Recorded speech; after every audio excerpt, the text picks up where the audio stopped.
plaisir de te revoir les francophonistes de La Rochelle l'été dernier. Qu'est-ce que tu as comme nouveau projet Depuis les Francopholies, on a terminé la tournée, donc on a fait environ une trentaine de concerts de plus. On a ressorti l'album Vampire en Pyjama aussi, avec des petits bonus, reprise de Kill, tout ça, quelques petits bonus. Sorti l'édition aussi de Noël de mon livre Vampire en Pyjama, où il y avait l'album dedans. Cette édition de Noël, qui était jolie, qui brillait un petit peu partout. Et puis entre-temps, moi j'ai terminé un nouveau journal que j'ai appelé Carnet de bord, où je raconte mon périple en Islande, où j'ai traversé l'Islande en skateboard à moteur jusqu'au cercle polaire. Donc je l'ai fini la nuit dernière à 6h du matin. Le premier jet, il y a encore beaucoup de relectures à faire. Ce sera illustré par Johan Sfar. Johan Sfar. Tu connais pas Johan Sfar? De nom. Le chat du rabbin, le mec qui a fait le film sur Gainsbourg. Si, de nom. Voilà. Un grand auteur de BD, réalisateur et écrivain. Bon, j'adore le travail. Donc ça, c'est un premier projet. Puis je suis sur un autre roman aussi. Et puis je suis sur 2 longs métrages. Un que j'ai totalement écrit, un autre qui est l'adaptation d'un scénario qu'on m'a demandé de retravailler pour réaliser. Et puis on est sur un nouvel album de Dionysos, donc je suis sur les chansons aussi. Mais en même temps que les chansons, je travaille un peu les thèmes musicaux pour mes films. Et puis j'ai aussi fait des chansons pour une chanteuse qui s'appelle Priscilla. La chanteuse. Non, je vous rassure. Ou pas d'ailleurs, hein. Chacun a ses goûts. Mais non, c'est une autre Priscilla plus âgée et elle peut être vraiment, ça peut être vraiment une sacrée surprise. Ok, du coup on va te suivre dans tes nombreux projets. Et est-ce que tu es heureux que ton livre soit finalement traduit en anglais? Bah oui, c'est une chance extraordinaire. C'est à peu près 1% de la production française qui est traduite en anglais. Donc c'est un privilège, c'est une chance, parce que ça se joue à rien. Des fois, un truc marche ou marche pas. À mon avis, il faut être humble à la fois avec les succès et les échecs, parce que des fois, ça se joue à rien. Moi, j'ai fait 6 livres. J'en ai 2 qui ont eu la chance d'être traduits en anglais. Et ça, c'est le deuxième? C'est le deuxième, Le premier, c'est La mécanique du cœur, et notamment aidé par le fait qu'il y ait le film qui arrive derrière. La mécanique du cœur qui a aussi été un film, si je ne me trompe pas. J'ai mis 6 ans à le faire, oui. J'ai réalisé et j'ai fait la musique avec le groupe aussi. Ok. Et quelle place apporte la littérature dans ta vie? C'est central, parce que finalement, c'est raconter des histoires, la littérature. Donc que ça soit que j'écrive des chansons, que j'écrive des films, tout simplement je parte en Islande en skateboard, c'est de la littérature tout ça, c'est des histoires. Ce qui est intéressant avec l'écriture, c'est que je peux emporter ça, c'est escamotable, je peux emporter ça partout. C'est-à-dire que je peux écrire sur un iPhone, je peux écrire tranquillement chez moi, j'ai pas besoin de me demander combien ça coûte de fabriquer des ailes à un personnage ou de le faire voler comme dans un film.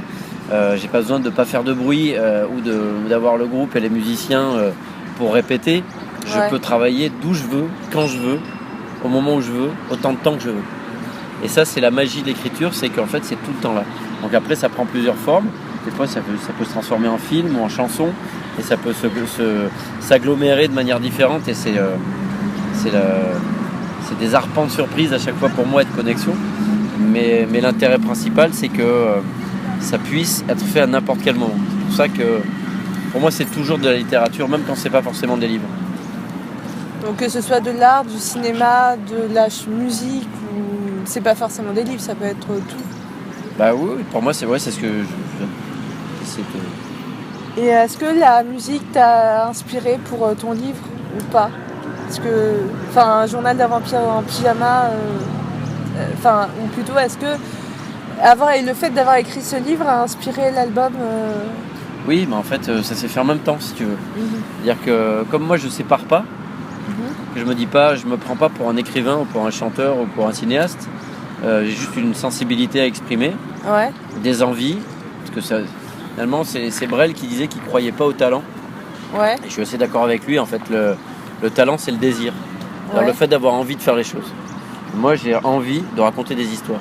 Donc, quand j'ai un sujet qui me tient à cœur, je vais commencer à travailler sur le livre, mais je vais peut-être avoir envie d'écrire des chansons ou d'imaginer un clip ou d'imaginer le film, et ça se passe toujours comme ça finalement. Mais c'est en même temps jamais de la même manière, parce qu'il y a des fois c'est imaginer un personnage dans un livre qui va me donner envie d'une chanson, et puis la chanson va donner envie du clip, et le clip va donner envie de faire le film. En fait, c'est toujours des connexions comme ça qui se passent. Donc du coup, t'es vraiment dans ton processus de création, ton processus d'écriture. C'est vraiment ça qui t'anime dans ta vie. Ah oui. Oui, enfin moi c'est depuis petit je suis comme ça en fait.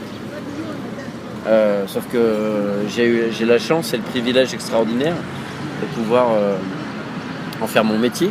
Ouais. Même si métier c'est toujours un mot que je mets entre guillemets parce que c'est bizarre. C'est un mot qui n'est pas bizarre dans la mesure où je travaille énormément. Donc ça existe pour de vrai. Après c'est une aventure de tous les jours. C'est tous les jours différent, tu fais jamais la même chose. Et du coup avec tes nombreux projets tu arrives à en vivre, j'imagine. En tout cas c'est jamais gagné d'avance, mais en tout cas au jour d'aujourd'hui oui. Bah, ça c'est une bonne chose parce que c'est très difficile de vivre d'en vivre. Et justement au niveau des chiffres du livre, tu me disais que les ventes de l'édition française c'était 80... Ouais, c'est à 80 000 à peu près. 80 000 et du coup c'est pareil pour l'édition de Noël. Non, c'est en tout. Non, c'est en tout. C'est-à-dire que tous les Vampires en pyjama. L'édition de Noël, je pense que ça a été entre 5 et 10 000 à peu près. 5 et 10 000 Ouais. Ok. Et quel sera le nouvel album de Dionysos? C'est vraiment, là c'est embryonnaire. Il y a une chanson, il y a une chanson qui s'appelle Le Chêne là, qui a commencé. Un autre qui s'appelle Le Nid du Ukulélé. Il y en a un autre qui s'appelle Le Sapin et c'est très connecté à tout ce qui est la forêt, le bois, l'évasion. Et tu t'es plongé dans la nature pour écrire? Non, c'est pas toujours ce qu'on vit, c'est ce qu'on a envie de vivre aussi. Ouais. Et j'aime Paris pour plein de raisons. Je suis amoureux de cette ville, mais des fois j'ai un manque de chlorophylle. J'ai besoin de retourner avec les arbres, un peu tout ça, Ouais. comme quand j'étais petit. Et quand je rentre chez moi, ça me fait toujours ce bien-là. Et même de Paris, je peux parler des arbres sans vivre au milieu d'eux. Tu vas au parc Monceau pour voir des arbres. Ouais. C'est Au de la parc. nature light. Ouais, au parc Non, Monceau. déjà, tu vas à Vincennes, c'est déjà pas mal. Au Bataclan. Non, pas au Bataclan, pré-Catlan. Oui, pas pareil.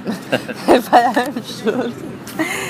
Et du coup, le 18 avril, il y a la séance de dédicace de ton livre. Oui. Et du coup, tu penses qu'il y aura assez de... Il y aura du monde? On peut pas prévoir. Qu'est-ce que tu veux, j'en sais rien, j'espère. Je le souhaite, en tout cas j'invite les gens parce que c'est un moment convivial et privilégié de pouvoir échanger dans un endroit aussi magique qui est un de mes endroits préférés au monde, Shakespeare et compagnie. C'est un de mes endroits vraiment...